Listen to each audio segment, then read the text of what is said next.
Ruud, thanks for talking to us. I imagine it's a very deflated dressing room after that one. Yeah, it's an understatement, of course. At half-time already.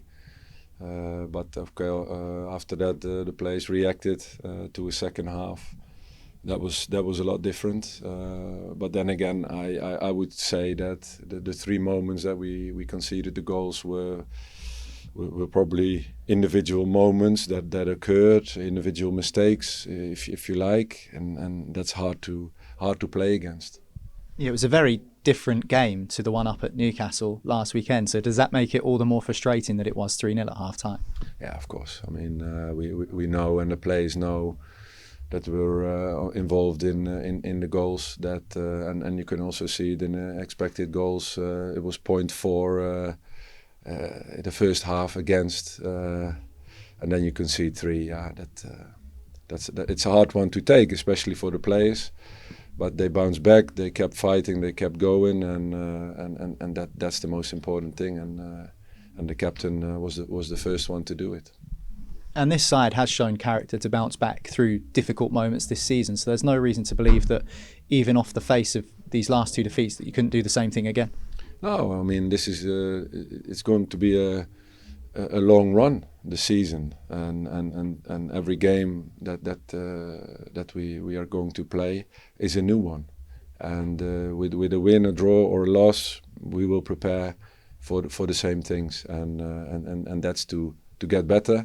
Of course, in the way we want to play, what we want to achieve, and we're getting to know each other. And second, in spirit and in effort, and in that sense, nobody let me down today.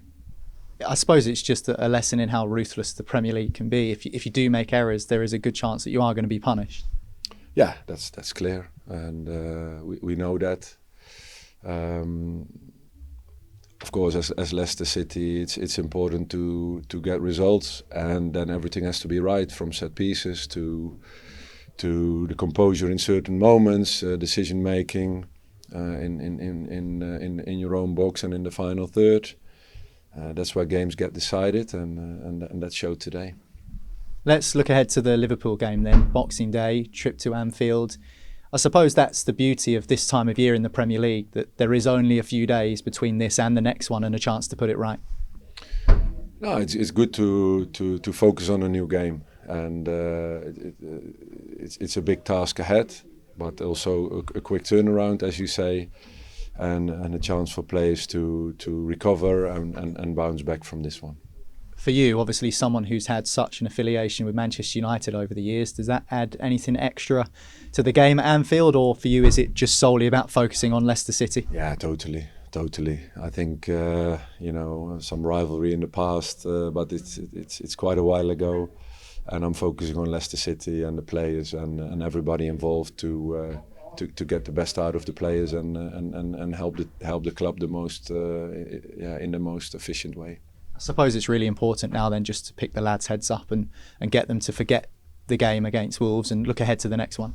Yeah, no, not forget necessarily. Just look what happened in the game. What was how was everybody's performance? Reflect on it.